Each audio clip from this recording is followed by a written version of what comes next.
वचन में जाएंगे जो आज प्रभु का वचन है वो हमें मिलता है नीति वचन उसका 3रा अध्याय उसकी 5 और 6 वर्ष के अंदर।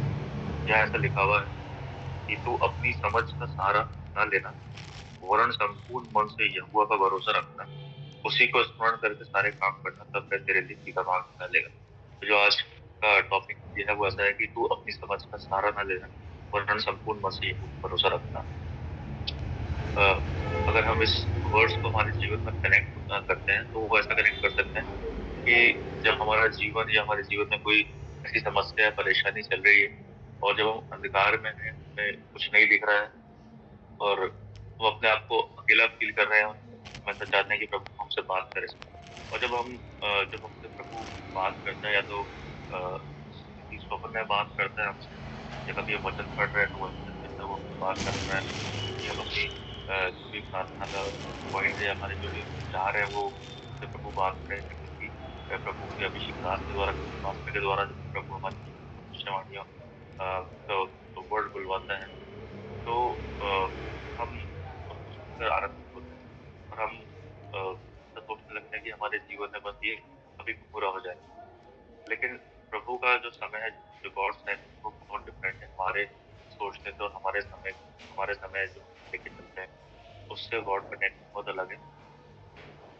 लेकिन ऐसा नहीं है कि जब हम केवल प्रभु से दूर होते हैं अ, तो ही प्रभु हमारे जीवन में काम करता है। लेकिन जब हम प्रभु की नजदीकी में चलते हैं, प्रभु के अंदर पाए जाते हैं, तब भी कई बार ऐसा होता है कि किसी प्रेयर स्पेसिफिक प्रेयर पॉइंट के लिए हम प्रेयर कर रहे हैं, चाहते हैं कि वो हमारे जीवन में पूरा हो, लेकिन वो हमारे जीवन में वो पूरा होने में या तो देरी होती है, वो नहीं होता, वो दिखता है।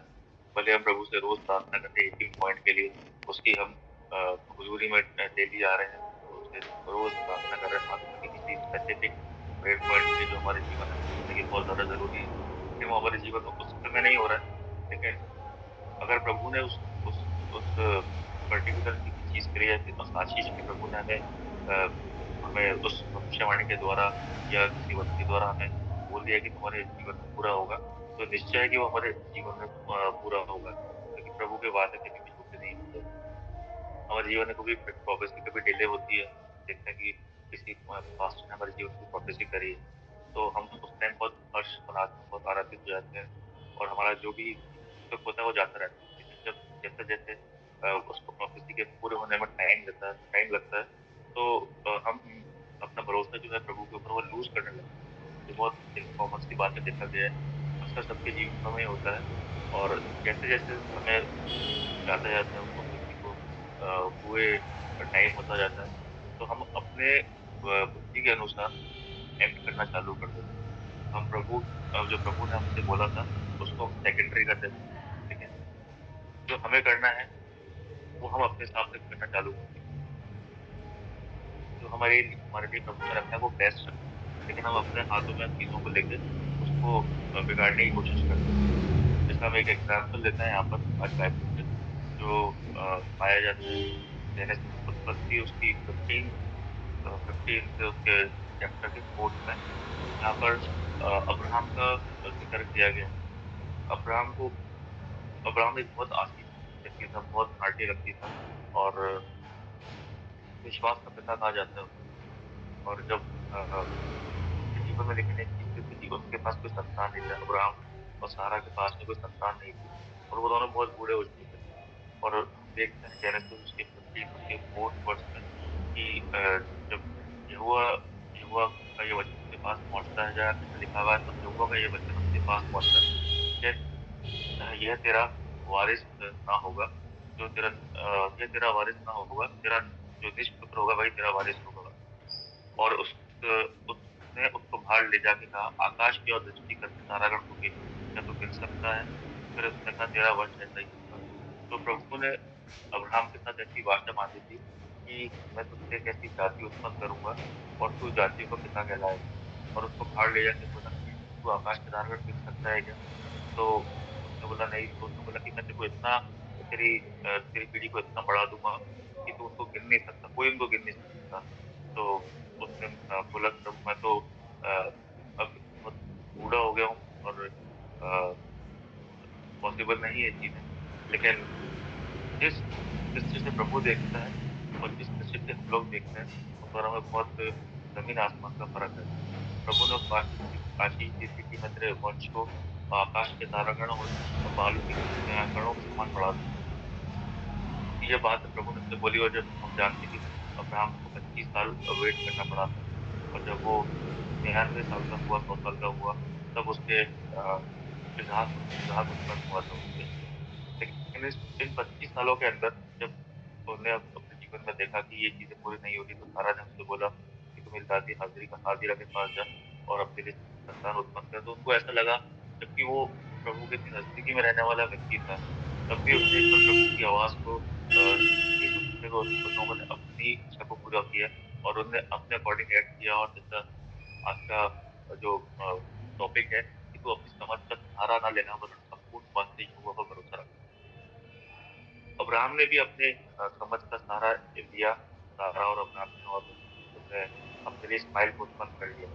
और हम जब देखते हैं, जब वो 100 साल का होता है, तो प्रभु का जो वायदा था वो उसके जीवन में पूरा हुआ और उसके इसहाक उत्पन्न हुआ।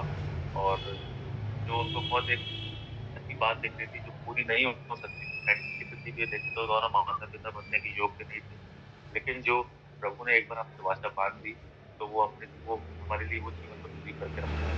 और जब हम आगे बढ़ते हैं उसके उत्पत्ति के 18 है और उसकी 14th आयत में, तो वहाँ लिखा है, क्या यहोवा के लिए कोई काम कठिन है? नियत समय में अर्थात वसंत ऋतु में मैं तेरे पास फिर आऊँगा और सारा की पुत्र उत्पन्न होगा। तो प्रभु के काम करने का समय और जो प्रभु ने बोल दिया, वो बिल्कुल परफेक्ट है और प्रभु अपनी बात से कभी नहीं हलता। लिखा है बाइबल के अंदर कि अ, भले ही धरती और आकाश और पृथ्वी टल जाए, लेकिन जो यहोवा की बात है वो कभी नहीं टलती। प्रभु ने एक बार जो वाचा बांध दी हमसे, वो कभी उनको वो बातें कोई झूठी नहीं है। उसका हर एक वचन वो जो ताया हुआ है, और वो अपने अभिषिक्तों की, अपने लोगों की जो उससे प्रार्थना करते हैं, कि हर एक बात को पूरा करता है उनके जीवन में। और सारी बात से उसने भलाई उसको इस समय ज़रूरत है कि हम अ, सच्चे मन से उसकी जो उसने हमारे जीवन में भविष्यवाणियाँ करी हैं, किसी दास के द्वारा जो हमारे जीवन में प्रोफेसी करी है, हम उनको विश्वास के साथ ग्रहण करें और हम क्लेम करें उस अधिकार के साथ जो यीशु ने हमें दिया है कि हर एक चीज़ जो प्रभु तूने हमारे लिए रची है, वो हमें तेरे नियत समय से हमारे जीवन में पूरी होने जा रही है। एंड इट्स हमें बस यही प्रार्थना करनी है कि प्रभु जो तूने हमारे लिए रच दी है, जो तूने हमारे लिए भविष्य रखा है, वो उन योजनाओं से कहीं बेहतर है जो हमने अपने लिए रचा है। प्रभु की प्रभु की जो योजना है वो हमारे लिए बेहतर है, वो बेस्ट है। हम सोचते हैं उससे वो भी बेस्ट काम करता है। लेकिन जब बातें हमारे जीवन में, जब अ, चीज़ें हमारे जीवन में विलम्ब होता है, जो जो प्रोफ़ेसीज़ हमारे जीवन में करी गई हैं, जो जिन चीज़ों के हम आशा लगाए बैठे हैं, अगर वो हमारे जीवन में पूरी नहीं होते देखते हैं, तो हम अपने लिए स्माइल उत्पन्न करने लगते हैं। और हम प्रभु की उन वाचाओं को, प्रभु के उन कार्यों को जो उसने पुराने नियम में करे, जो उसने नए नियम में करे, वो हम सब भूल जाते हैं। जो उसने हमारे जीवन में, हमारी पूरी ज़िंदगी में करे, वो हम सब भूल जाते हैं और हम अपनी समझ का सहारा लेके और उन सारी चीज़ों को करने लगते हैं और परमेश्वर को धीरे-धीरे हम विश्वास दूर करने लगते हैं। लेकिन जो परमेश्वर ने हमसे एक बार वाचा बाँध दी, उसने बाँध दी और वो उसके समय में वो ज़रूर पूरी करता है। हमें विश्वास से भरी हुई प्रार्थना करनी है कि प्रभु, जैसे वचन में लिखा है कि जो हम धरती पर बाँधेंगे, वो स्वर्ग में बंध जाएगा, और जो हम धरती पर खोलेंगे, वो स्वर्ग में खुल जाएगा। कितनी बड़ी पूँजी प्रभु ने हमें दी है और शैतान के ऊपर हमें उसने जयवंत कर दिया है कि हम अगर कुछ भी अथॉरिटी के साथ अगर हम उस प्रार्थना को करते हैं, तो हमारे वो जीवन में पूरा हो जाता है। उसने हमें स्वर्ग और पृथ्वी की कुंजियाँ दी हैं, कितनी बड़ी बात है। प्रभु ने पतरस को बोला था कि जो स्वर्ग पृथ्वी पर बाँधोगे, वो स्वर्ग में बंध जाएगा, और जो पृथ्वी पर खोलोगे, वो स्वर्ग में खुल जाएगा। तो हमें इन्हीं चीज़ों का, इन्हीं कुंजियों का इस्तेमाल करके उन कुंजियों का सही इस्तेमाल करके और प्रार्थना को करना है अधिकार के साथ, शैतान की प्रधानताओं को, उसकी जो भी चालें हैं, उनको नष्ट करना है यीशु मसीह के सामर्थ्य नाम से, और उसमें आगे बढ़ते रहना है। और हमें विश्वास में बने रहना है कि जो प्रभु ने हमारे लिए वाचा बाँधी है, जो प्रभु ने हमारे लिए आशीष रखी है, वो उसके नियत समय पूरी होने वाली है। तो ये पता ही नहीं दिखता है कि प्रभु ये तो हमारे जीवन में हो ही नहीं रहा है, लेकिन बैक ऑफ द स्टेज प्रभु हमारे लिए कंटिन्यूअसली काम कर रहा है। भले ही हमें अपनी खुली आँखों से नहीं दिख रहा, लेकिन बैक ऑफ द स्टेज प्रभु हमारे लिए बिल्कुल कंटिन्यूअसली कुछ ना कुछ कर रहा है, चीज़ों को अरेंज कर रहा है हमारे सीज़न्स को चेंज कर रहा है, सारी बातें जो है हमारे लिए बताई हैं उसने। तो आज हम यही सीखते हैं इस वचन से कि हमें अपनी समझ का सहारा नहीं लेना है, लेकिन सिर्फ़ संपूर्ण मन से यीशु पर भरोसा रखना है और उसी को स्मरण करके सारे कार्य करना है और हमारे लिए वो सीधा मार्ग दिखाता है। आज हमारे मार्ग टेढ़े-मेढ़े हो सकते हैं, जो हमने अपने हाथों में चीज़ों को लेके कर दी है टेढ़े-मेढ़े मार्ग, लेकिन प्रभु सारे मार्गों को सीधा करता है, बस हमें क्या ज़रूरत है, उस पे भरोसा रखना है और उसकी कही हुई बातों को मानना है और उसके ऊपर चलना है। जय मसीह की। आइए प्रार्थना करें। प्रेमी दयालु महान पिता परमेश्वर, राजाओं के राजा प्रभु, हम आपका धन्यवाद देते हैं पिता। प्रभु, आपके इस प्रभु वचन के लिए पिता परमेश्वर प्रभु, आज के इस दिन के लिए पिता परमेश्वर जो आपने प्रभु मुझे इस्तेमाल किया है मेरे पिता परमेश्वर, मैं आपका धन्यवाद देता हूँ। आपसे प्रार्थना करते हैं में से प्रभु हर एक को प्रभु आशीषित करिए पिता परमेश्वर। और पिता प्रभु हम आपके ऊपर प्रभु विश्वास रखना सीखते हैं पिता परमेश्वर प्रभु जी। और आपके टाइमिंग के ऊपर हम ट्रस्ट करने वाले होते हैं प्रभु। हम अपनी समझ का सहारा नहीं लेते पिता, लेकिन हम संपूर्ण मन से प्रभु आपके ऊपर विश्वास करने वाले होते हैं पिता। हम धन्यवाद देते हैं प्रभु, आप सारी बातें पिता हमारे लिए बताई हैं और सब कर रही है पिता। पूरी एजीएम फैमिली की प्रभु जी हम प्रार्थना करते हैं पिता, हर एक प्रभु जी आशीष है पिता परमेश्वर। सबके पिता परमेश्वर इज़हाक पिता उनकी गोद में आ रहे हैं, उनकी प्रार्थनाओं को उनकी गोद में आ रहा है पिता। हम विश्वास करते हैं मेरे पिता परमेश्वर, और इसी विश्वास के साथ इस छोटी सी विनती को मांग लेते हैं प्रिय पुत्र यीशु मसीह के सामर्थी नाम से। इस प्रार्थना को सुनिए और ग्रहण करिए पिता। आमीन।